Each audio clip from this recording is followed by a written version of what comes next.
पुराण स्कंद 1 सृष्टि अध्याय 1 मुनियों की जिज्ञासा श्लोक 2 श्लोक 1.1.2 धर्मा प्रोज्जिक्यतवोत्र परमो निर्मत्सराणा सताम वेद्यम वास्तवमत्र वस्तु शिवदम तापत्रयोन्मूलनम। श्रीमद्भागवते महामुनिकृते किन्वा परैरीश्वर सद्यो हृदयवरुध्यते त्रिकृतिभिः शुश्रूषुभिस्तत्क्षणात्। 2 शब्दार्थ धर्म धार्मिकता प्रोज्जित पूर्ण रूप से अस्वीकृत कैतव सकौम विचार से प्रच्छन्न अत्र यहाँ परम सर्वोच्च निर्मत्सराणाम 100% शुद्ध हृदय वालों के सताम भक्तों को वेद्यम जानने योग्य वास्तवम वास्तविक अत्र यहाँ वस्तु चीज शिवदम कल्याण तापत्रय 3 प्रकार के कष्ट उन्मूलनम समूल नष्ट करना। श्रीमद् सुंदर भागवते भागवत पुराण में महामुनि व्यासदेव द्वारा कृतिक संग्रह किया गया रचना की गई। किम क्या है वह आवश्यकता परय अन्य ईश्वर परमेश्वर सद्य तुरंत हृदय में अवरुध्यते दृढ़ हो गया। अत्र यहाँ कृति भी पवित्र व्यक्तियों द्वारा शुश्रूषुभि संस्कार द्वारा तत्क्षणात् अविलंब। अनुवाद ये भागवत पुराण भौतिक कारणों से प्रेरित होने वाले समस्त धार्मिक कृत्यों को पूर्ण रूप से बहिष्कृत करते हुए सर्वोच्च सत्य का प्रतिपादन करता है जो पूर्ण रूप से शुद्ध हृदय वाले भक्तों के लिए बोधगम्य है। ये सर्वोच्च सत्य वास्तविकता है जो माया से पृथक होते हुए सबों के कल्याण के लिए है। ऐसा सत्य तीनों प्रकार के संतापों को समूल नष्ट करने वाला है। महामुनि व्यासदेव द्वारा अपनी परिपक्वावस्था में संकलित यह सौंदर्यपूर्ण भागवत ईश्वर साक्षात्कार के लिए अपने आप में पर्याप्त है। तो फिर अन्य किसी शास्त्र की क्या आवश्यकता है। जैसे जैसे कोई ध्यानपूर्वक तथा विनीत भाव से भागवत के संदेश को सुनता है वैसे वैसे ज्ञान के इस संस्कार अनुशीलन से उसके हृदय में परमेश्वर स्थापित हो जाते हैं। तात्पर्य धर्म में 4 मूल विषय सम्मिलित हैं पुण्य कर्म आर्थिक विकास इंद्रिय तुष्टि तथा भवबंधन से मोक्ष। अधार्मिक जीवन बर्बर अवस्था है। वस्तुतः मानव जीवन का समारंभ धर्म के सूत्रपात से होता है। आहार निद्रा भय तथा मैथुन ये पशु जीवन के 4 नियम लक्षण हैं। ये चारों पशुओं तथा मनुष्यों में समान रूप से लागू होते हैं किंतु मनुष्यों में एक अतिरिक्त कार्य धर्म होता है। धर्म के बिना मनुष्य जीवन पशु जीवन से ज़्यादा अच्छा नहीं है। अतः प्रत्येक मानव समाज में धर्म का कोई न कोई रूप पाया जाता है जिसका उद्देश्य आत्म साक्षात्कार है और जो ईश्वर के साथ मनुष्य के शाश्वत संबंध को बताने वाला है। मानव सभ्यता की निम्नतर अवस्थाओं में भौतिक प्रकृति पर प्रभुत्व दिखाने के लिए सदैव होड़ लगी रहती है। दूसरे शब्दों में कह सकते हैं कि इंद्रियों को तुष्ट करने के लिए निरंतर स्पर्धा चलती रहती है। ऐसी प्रवृत्ति के वशीभूत होकर मनुष्य धर्म की ओर मुड़ता है। इस तरह वह कुछ भौतिक लाभ प्राप्त करने के लिए पुण्य कर्म या धार्मिक कार्य करता है किंतु यदि ऐसे भौतिक लाभ अन्य साधनों से प्राप्त हो जाते हैं तो तथाकथित धर्म उपेक्षित हो जाता है। आधुनिक सभ्यता का यही हाल है। मनुष्य आर्थिक दृष्टि से संपन्न होता जा रहा है अतः वर्तमान समय में वह धर्म में अधिक रुचि नहीं लेता। गिरजाघर मस्जिदें या मंदिर एक तरह से अब निर्जन हैं। लोगों की रुचि अपने पूर्वजों द्वारा बनाए गए धार्मिक स्थलों में न होकर फैक्ट्रियों दुकानों तथा सिनेमाघरों की ओर अधिक है।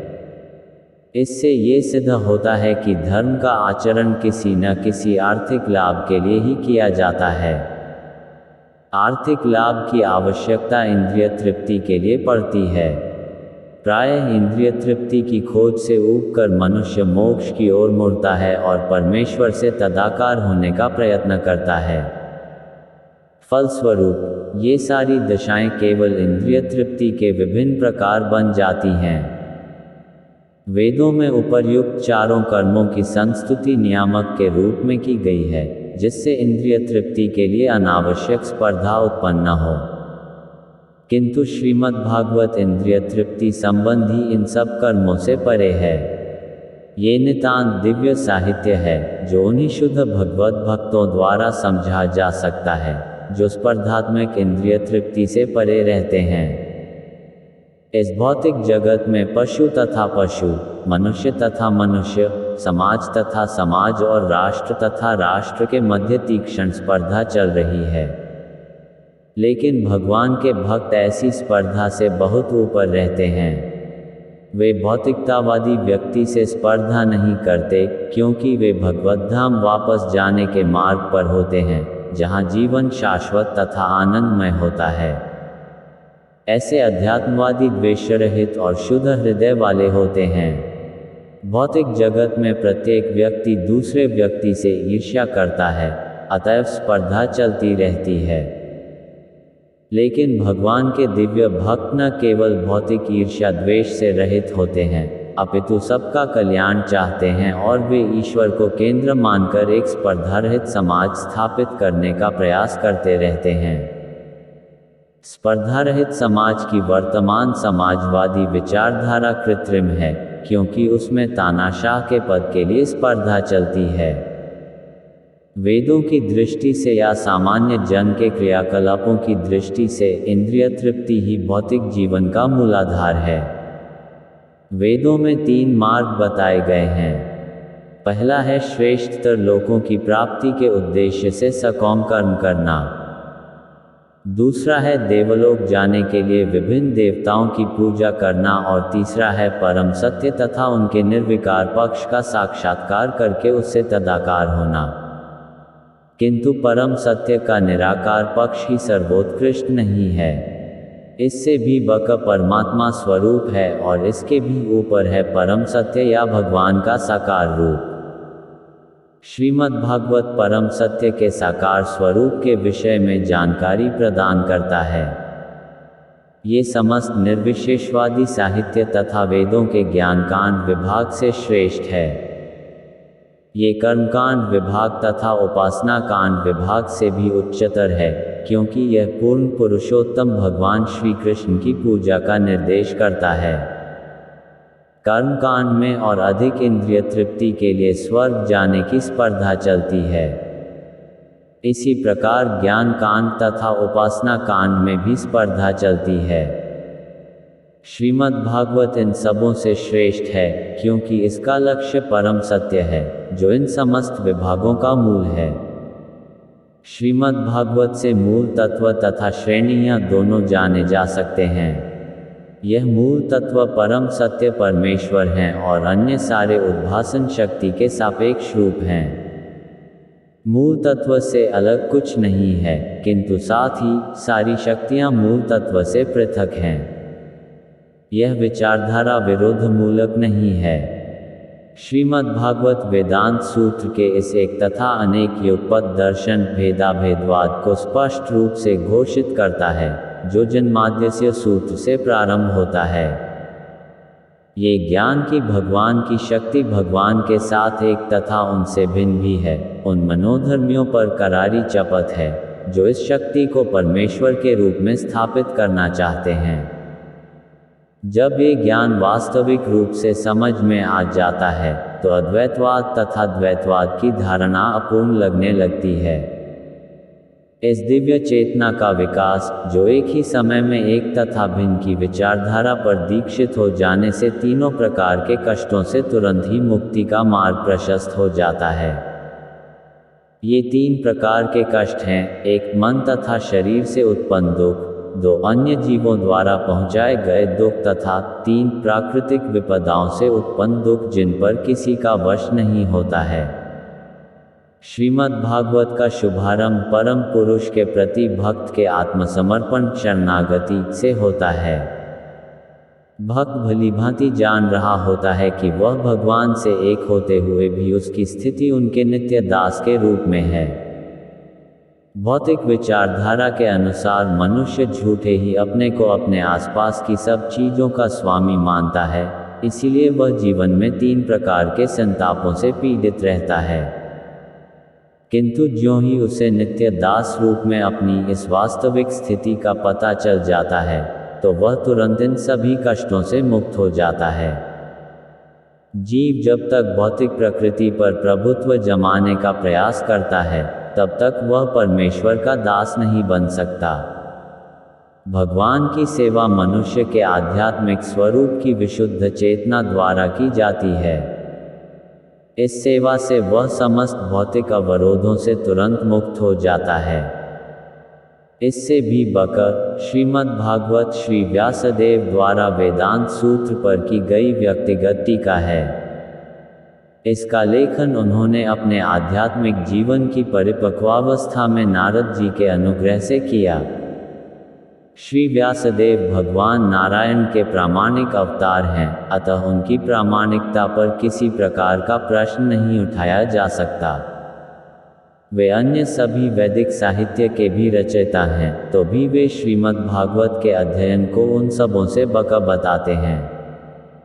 अन्य पुराणों में विभिन्न विधियां दी गई हैं, जिनके द्वारा देवताओं की पूजा की जा सकती है, किंतु भागवत में केवल परमेश्वर का उल्लेख है।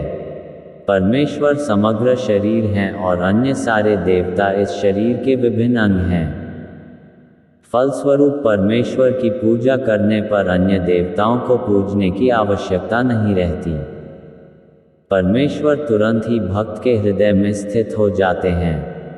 भगवान चैतन्य महाप्रभु ने श्रीमद् भागवत को निर्मल पुराण बताया है, अतः यह अन्य समस्त पुराणों से भिन्न है। इस दिव्य संदेश को ग्रहण करने की उचित विधि यह है कि इसे विनीत भाव से सुना जाए।